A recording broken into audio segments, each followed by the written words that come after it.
வணக்கம். உண்மை கதை தொடர்ந்து கேளுங்கள். கதையை கேட்கும் முன் ஒன்றை மட்டும் சொல்ல விரும்புகின்றேன். ஒரு தாயை காப்பாற்ற மகன் தேவையில்லை, மகள் இருந்தாலே போதும். உலகம் முழுவதும் அவளை மறந்திருந்தாலும் ஒரு தாயின் கண்ணீரில் அவள் மகள் மட்டும்தான் எப்பொழுதும் உயிருடன் இருப்பாள். அந்த ஒரு பார்வைதான் அவளை இன்னும் உயிருடன் வைத்தது. அந்த தைரியம்தான் அவளை மீண்டும் வாழ வைத்தது. இது ஒரு தாயின் கண்ணீர் கலந்த உண்மை கதை. இது போன்ற உண்மை கதைகளை தொடர்ந்து கேட்க லைக் பண்ணுங்கள். உங்கள் எண்ணங்களை கமெண்டில் சொல்லுங்கள். இது போன்ற கதைகளை தொடர்ந்து கேட்க சப்ஸ்கிரைப் பண்ணுங்கள். என் பெயர் கீதாஞ்சலி. எல்லோரும் என்னை கீதா என்றுதான் கூப்பிடுவார்கள். நான் சிறு வயதில் நல்ல வசதியுடன் வாழ்ந்தவள். எங்கள் அப்பா அரசு வேலை பார்த்தவர்கள். நாங்கள் 3 பெண் குழந்தைகள். அதில் நான் தான் கடைசி மகள். எங்களை எல்லாம் கஷ்டப்பட்டு வளர்த்தார்கள். அனுஷ்டானமும் ஒழுக்கமும் பயமும் எல்லாம் எங்களுக்கு இயல்பாகவே இருந்தது. என்னை நன்றாக படிக்க வைத்து ஒரு நல்ல குடும்பத்தில் என்னை திருமணம் செய்து வைத்தார்கள். எனக்கு 2 அக்காங்கள். அமெரிக்காவில் திருமணம் முடிந்தது. அவர்கள் கணவனோடு வாழ்க்கையில் சென்று விட்டார்கள்.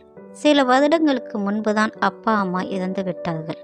அந்த நாள் முதல் நான் முழுமையாக தனிமையாகி விட்டேன்.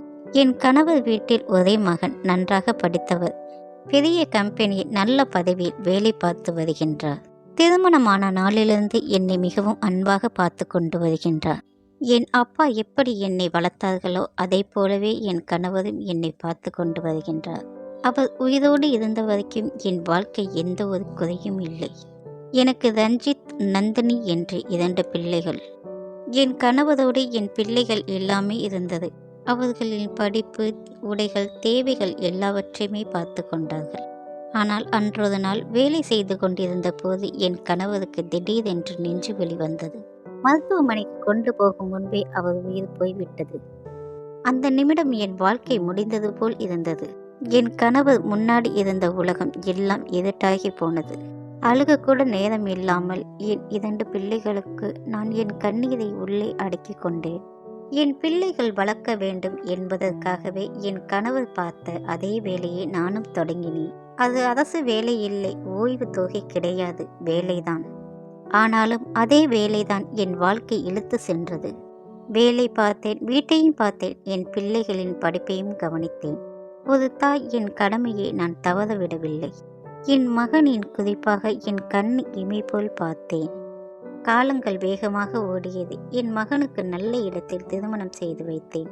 என் மருமகள் பெயர் தேவா. நல்ல வசதியான குடும்பத்திலிருந்து வந்த பெண். என் மகனும் தனியாக வேலை பார்த்து கொண்டிருந்தான். சில வருடங்களுக்கு பிறகு நானும் வேலையிலிருந்து ஓய்வு பெற்றேன். ஓய்வு தொகை இல்லாத நாள் சின்ன சின்ன வேலைகளை செய்து நான் என்னை பார்த்து கொண்டேன். நான் வேலை பார்த்த காலத்தில் எனக்கு நல்ல மதிப்பு மரியாதை இருந்தது. வீட்டில் என்ன சொல்லத்தான் முடியும். என் மகனும் மருமகளும் என்னை மிகவும் நன்றாக பார்த்து கொண்டார்கள். நான் எதுவும் சொல்லும் முன்பே என் மருமகள் எனக்கு டீ, சாப்பாடு, மாத்திரை எல்லாவற்றையும் எடுத்துக்கொண்டு வந்து கொடுப்பாள். வீட்டில் எந்த வேலையும் என்னை செய்ய விட மாட்டாள். என் மகனும் என்னை குழந்தை போலவே கவனித்து கொண்டான். அந்த நாள் எல்லாம் எனக்கு சொர்க்கம் போலவே இருந்தது. ஆனால் நான் வேலையில் இருந்து ஓய்வு பெற்ற பிறகு எல்லாமே மாறியது. பொதுவாக சத்தம் இல்லாமல், கண்ணீர் தெரியாமல் அந்த மாற்றம் வந்தது. முன்பு காலையில் கிடைத்த டீ வராமல் போனது. சாப்பாடு நேரம் தள்ளி போனது. பேசும் வார்த்தை அன்பு குறைந்தது. நான் பேசினால் அமைதி, நான் கேட்டால் எரிச்சல். என் பேர குழந்தை கூட நான் மனம் நிறைய அணைக்க முடியாமல் போனது. நான் அவனை கூப்பிட்டால் என்னிடம் இருந்தே இழுத்து கொண்டாள். அந்த நிமிடம் ஒரு தாயின் மனம் எவ்வளவு உடையும் என்று அனுபவித்தவர்களுக்குத்தான் தெரியும். வீட்டில் இருந்தாலும் நான் அந்நியமாக தான் மாறினேன். என் கண்ணீர் யாருமே பார்க்கவில்லை, என் வலிகள் யாருமே கேட்கவில்லை. இரவில் தனியாக படுக்கையில் படுத்து மௌனமாக அழுத நாட்கள் எண்ணிக்கை இல்லை. என் கணவரின் புகைப்படத்தை பார்த்து, நீ இருந்திருந்தால் நான் இப்படி ஆயிருக்க மாட்டேன் என்று பேசி பேசி கண்ணீர் விட்டேன். பின்பு உடல்நிலை சரியில்லாமல் நான் படுத்த படுக்கையாகிவிட்டேன். என்னை கவனிக்க யாரும் வரவில்லை. என் மகன் கூட எதுவுமே பேசவில்லை. 2 வேளை சாப்பாடு மட்டும்தான். எனக்கும் கால் வலிகள் ஏற்பட்டது. உழைத்து உழைத்து ஓய்ந்து போனதால் என் உடலும் மோசமானது. ஆனால் நான் அப்படியே படுத்து கொண்டிருந்தேன். அன்றொரு இரவில் எனக்கு கால்வலி தாங்க முடியாமல் நான் கத்தினேன். என் மருமகள் உடனே வந்தால் என்னை பார்த்து பரிதாபப்படுவாள். எனக்கு வெந்நீர் வைத்து கொடுப்பாள், என்னை கவனிப்பாள் என்று நினைத்தேன். ஆனால் நினைத்தது மாறாகவே நடந்தது. சமையல் அறைக்கு சென்று மூடி வைத்திருந்த வெந்நீரை எடுத்து வந்து என் காலில் ஊற்றிவிட்டாள். வெந்நீர் காலில் விழுந்ததால் எரிச்சல் தாங்க முடியாமல் கத்தி அழுதேன். உடனே என் மகன் வந்தான். ஏதாவது கேட்பான் என்று நினைத்தேன். ஆனால் என் மருமகள்தான் வெந்நீர் கொண்டு வந்தேன், கவனம் குறைவாக காலில் ஊற்றிவிட்டேன் என்று சொன்னாள். அதையும் அவன் அப்படியே நம்பிவிட்டான். மனைவியுடன் எதுவும் கேட்கவில்லை. அவன் அப்படியே கை கட்டி நின்றான். நான் அழுதேன், கத்தினேன். பின்பு அக்கம் பக்கத்தினர் வந்தார்கள். என்ன ஆனது என்று கேட்டதும் பக்கத்து வீட்டிலிருந்து லலிதா உடனே வந்தாள். என்ன நடந்தது என்று கேட்டாள். என் மருமகள் தெரியாமல் வெந்நீர் ஊற்றிவிட்டாள் என்று சொன்னாள். ஆனால் உண்மையில் என்ன நடந்தது என்பது லலிதாவுக்கு தெரியும். உடனே என்னை மருத்துவமனைக்கு அழைத்து சென்றாள்.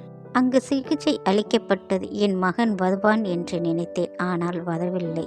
மருத்துவமனையில் டாக்டர் கேட்டபோது என் மகன் மருமகளை நான் விட்டு கொடுக்கவில்லை. குடும்ப மானம் கெடும் என்று நினைத்து நடந்ததை மறைத்தேன். அவர்களும் அதை நம்பிவிட்டார்கள். சிகிச்சை முடிந்தது. வீட்டுக்கு வந்தேன். வீட்டில் நான் அனாதை போல் இருந்தேன். நான் சமையல் சமைத்து கொண்டேன். என் தேவைகளை நான் பார்த்து கொண்டேன். ஆனால் அதன் பிறகு என் நிலைமை வேறு மாதிரி ஆனது. என் வீட்டை என் மகன் எழுதி கேட்டான். தனக்கு கடன் இருக்கிறது என்று சொன்னான்.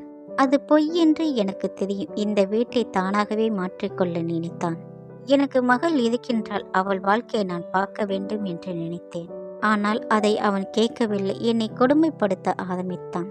ஒரு கட்டத்தில் கைகளை ஓங்கி அடிக்க வந்தான். நான் பெற்று வளர்த்ததற்கு தண்டனை என்று நான் நினைத்து கொண்டேன். அவன் மாற்றம், அவன் மனைவியின் கொடுமைகள் தாங்க முடியாமல் பத்திரத்தை கையெழுத்து போட்டேன். எப்படி என் மகளை காப்பாற்றப் போதேன் என்று நினைத்தேன். ஆனால் அவன் என்னை அழைத்து சென்று அனாதை இல்லத்தில் சேர்த்து விட்டான். என்னை அங்கு அவன் சேர்த்த போது கூட அவன் கண்களில் ஒரு சொட்டு கண்ணீர் கூட வரவில்லை. சில நாட்கள் நான் அங்கேயே இருந்தேன். என் மகளுக்கு இதை பற்றி எந்த தகவலும் சொல்லவில்லை. அதே நேரத்தில் என் மகள் நந்தினி வெளிநாட்டிலிருந்து வந்தாள். என்னை பார்த்த முதல் நிமிடமே அவள் கண்கள் கலங்கின. அம்மா, நீ இப்படி இருக்கியா என்று என்னை கட்டி அணைத்து அழுதாள். அந்த ஒரு அணைப்பு என்னை உயிரை மீண்டும் எழுப்பியது. உலகமே மாறினாலும் என் மகளின் கண்களில் நான் இன்னும் அம்மாவாக தான் இருந்தேன். அந்த ஒரு பார்வைதான் என்னை மீண்டும் வாழ வைத்தது.